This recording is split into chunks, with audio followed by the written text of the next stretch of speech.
So I'll start with this. A couple of years ago, an event planner called me because I was going to do a speaking event. And she called and she said, I'm really struggling with how to write about you on the little flyer. And I thought, well, what's the struggle? And she said, well, I saw you speak, and I'm going to call you a researcher, I think, but I'm afraid if I call you a researcher, no one will come because they'll think you're boring and irrelevant.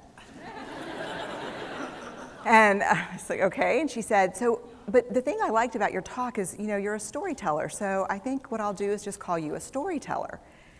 And of course, the academic, insecure part of me was like, you're going to call me a what? And she said, I'm going to call you a storyteller. And I was like, oh, why not Magic Pixie?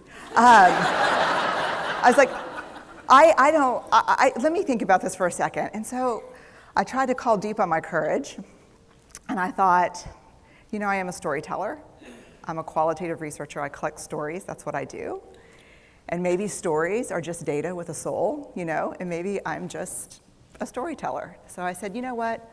Why don't you just say I'm a researcher storyteller? And she went, there's no such thing. So I'm a researcher storyteller. And I'm going to talk to you today. We're talking about expanding perception. And so I want to talk to you and tell some stories about a piece of my research that fundamentally expanded my perception and really actually changed the way that I live and love and work and parent. And this is where my story starts. When I was a young researcher, doctoral student, my first year I had a research professor who said to us, here's the thing, if you cannot measure it, it does not exist. And I thought he was just sweet-talking me. I was like, really? And he's like, absolutely. So you have to understand that I have a bachelor's in social work, a master's in social work, and I was getting my PhD in social work. So my entire academic career was surrounded by people who kind of believed in the life's messy, love it, and I'm more the life's messy, clean it up, organize it, and put it into a bento box. And so to think that I had found my way, to found a career that takes me, really one of the big sayings in social work is lean into the discomfort of the work. And I'm like, knock discomfort upside the head and move it over and get all A's. That was my mantra. So I was very excited about this. And so I thought, you know what? This is the career for me because I am interested in some messy topics, but I want to be able to make them not messy.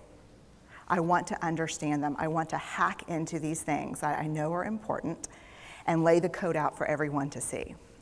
So where I started was with connection, because by the time you're a social worker for 10 years, what you realize is that connection is why we're here. It's what gives purpose and meaning to our lives. This is what it's all about. It doesn't matter whether you talk to people who work in social justice and mental health and abuse and neglect. What we know is that connection, the ability to feel connected, is neurobiologically, that's how we're wired, it's why we're here. So I thought, you know what, I'm going to start with connection. Well, you know that situation where you get an evaluation from your boss and she tells you 37 things that you do really awesome and one thing that you can't, an opportunity for growth. And all you can think about is that opportunity for growth, right? Well, apparently this is the way my work went as well, because when you ask people about love, they tell you about heartbreak. When you ask people about belonging, they'll tell you their most excruciating experiences of being excluded. And when you ask people about connection, the stories they told me were about disconnection. So very quickly, really about 6 weeks into this research, I ran into this unnamed thing that absolutely unraveled connection in a way that I didn't understand or had never seen. And so I pulled back out of the research and thought, I need to figure out what this is. And it turned out to be shame. And shame is really easily understood as the fear of disconnection. Is there something about me that if other people know it or see it, that I won't be worthy of connection? The things I can tell you about it, it's universal. We all have it. The only people who don't experience shame have no capacity for human empathy or connection. No one wants to talk about it, and the less you talk about it, the more you have it. What underpinned this shame, this I'm not good enough, which we all know that feeling. I'm not blank enough. I'm not thin enough, rich enough, beautiful enough, smart enough, promoted enough. The thing that underpinned this was excruciating vulnerability. This idea of, in order for connection to happen, we have to allow ourselves to be seen, really seen. And you know how I feel about vulnerability. I hate vulnerability. And so I thought, this is my chance to beat it back with my measuring stick. I'm going in, I'm gonna figure this stuff out, I'm gonna spend a year, I'm gonna totally deconstruct shame, I'm gonna understand how vulnerability works, and I'm gonna outsmart it. So I was ready, and I was really excited. As you know, it's not gonna turn out well. You know this. So I could tell you a lot about shame, but I'd have to borrow everyone else's time. But here's what I can tell you that it boils down to. And this may be one of the most important things that I've ever learned in the decade of doing this research. My 1 year has turned into 6 years, thousands of stories, hundreds of long interviews, focus groups. At one point, people were sending me journal pages and sending me their stories, thousands of pieces of data, and 6 years. And I kind of got a handle on it. I kind of understood this is what shame is, this is how it works. I wrote a book, I published a theory, but something was not okay. And what it was is that if I roughly took the people I interviewed and divided them into people who really have a sense of worthiness, that's what this comes down to, a sense of worthiness. They have a strong sense of love and belonging. And folks who struggle for it, and folks who are always wondering if they're good enough.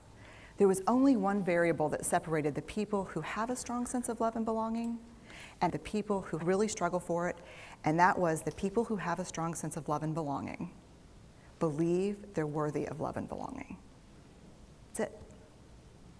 They believe they're worthy. And to me, the hard part of the one thing that keeps us out of connection is our fear that we're not worthy of connection, was something that personally and professionally I felt like I needed to understand better. So what I did is I took all of the interviews where I saw worthiness, where I saw people living that way, and just looked at those. What do these people have in common? And I have a slight office supply addiction, but that's another talk. So I had a manila notebook, a manila folder, and I had a Sharpie, and I was like, what am I gonna call this research? And the first words that came to my mind were wholehearted.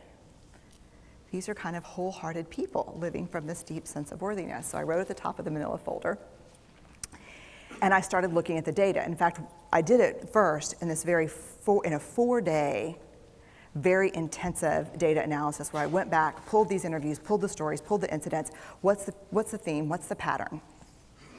My husband left town with the kids because I always go into this kind of Jackson Pollock crazy thing where I'm just like writing and going and kind of just in my researcher mode. And so here's what I found. What they had in common was a sense of courage. And I want to separate courage and bravery for you for a minute. Courage, the original definition of courage, when it first came into the English language, it's from the Latin word cur, meaning heart, and the original definition was to tell the story of who you are with your whole heart. And so these folks had, very simply, the courage to be imperfect.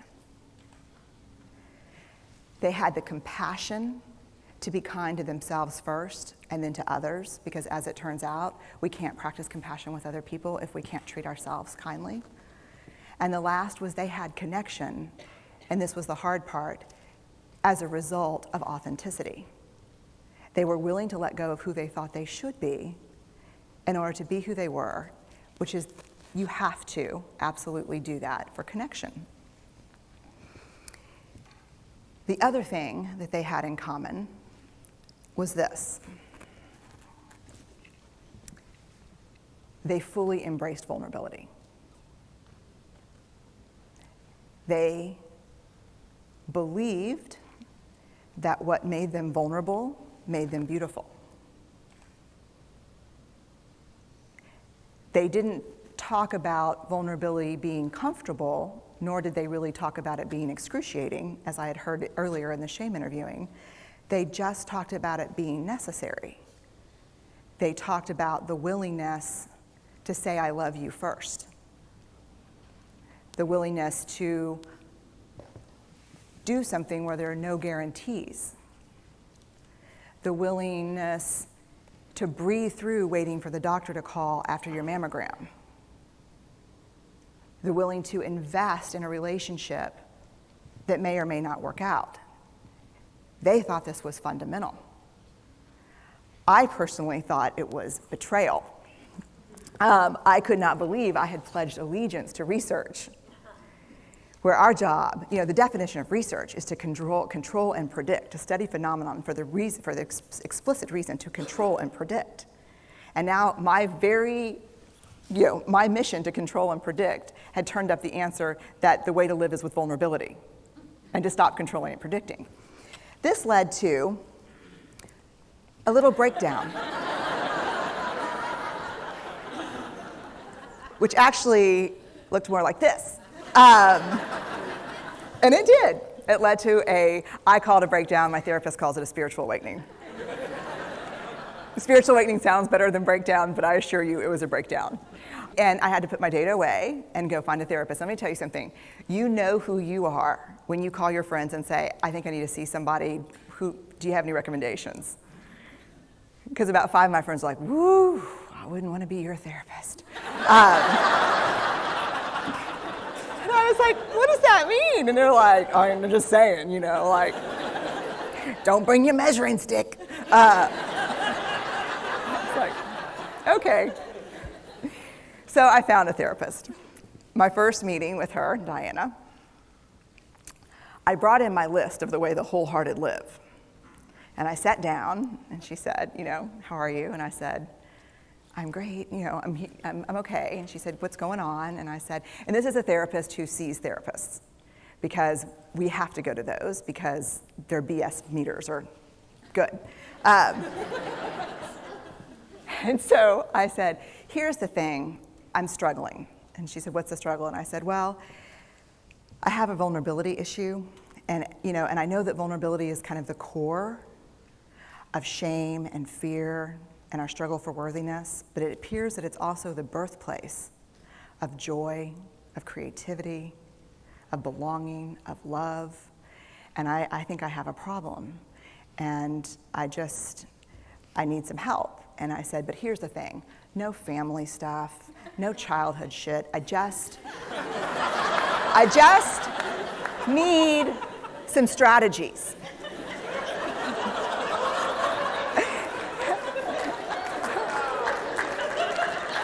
Thank you.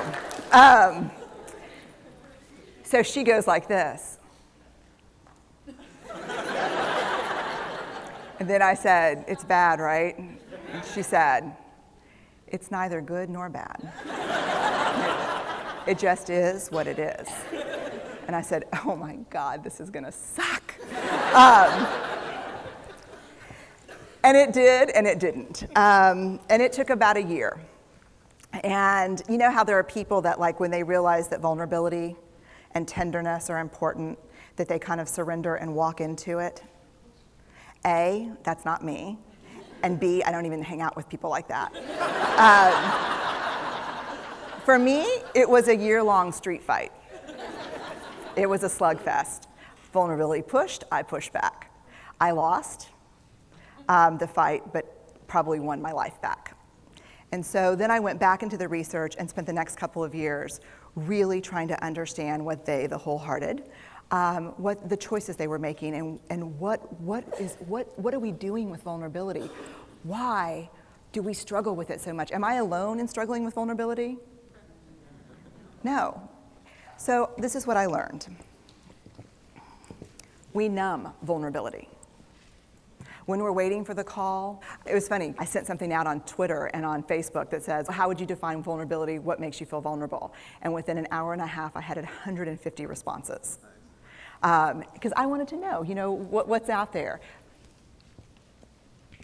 Having to ask my husband for help because I'm sick and we're newly married. initiating sex with my husband, initiating sex with my wife, being turned down, asking someone out, waiting for the doctor to call back, getting laid off, laying off people. This is the world we live in. We live in a vulnerable world. And one of the ways we deal with it is we numb vulnerability. And I think there's evidence, and it's not the only reason this evidence exists, but I think that it's a huge cause. We are the most in debt, obese, addicted, and medicated adult cohort in US history. The problem is, and I learned this from the research, that you cannot selectively numb emotion. You can't say, here's the bad stuff. Here's vulnerability, here's grief, here's shame, here's fear, here's disappointment. I don't want to feel these. I'm going to have a couple of beers and a banana nut muffin. I don't want to feel these. And I know that's knowing laughter. I hack into your lives for a living. I know that's, God. You can't numb those hard feelings without numbing the other affects or emotions. You cannot selectively numb. So when we numb those, we numb joy. We numb gratitude. We numb happiness. And then we are miserable and we are looking for purpose and meaning. And then we feel vulnerable. So then we have a couple of beers and a banana nut muffin. And it becomes this dangerous cycle. One of the things that I think that we need to think about is why and how we numb. And it doesn't just have to be addiction. The other thing we do is we make everything that's uncertain certain. Religion has gone from a belief in faith and mystery to certainty. I'm right, you're wrong, shut up. That's it. Just certain. The more afraid we are, the more vulnerable we are, the more afraid we are. This is what politics looks like today. There's no discourse anymore. There's no conversation. There's just blame. You know how blame is described in the research?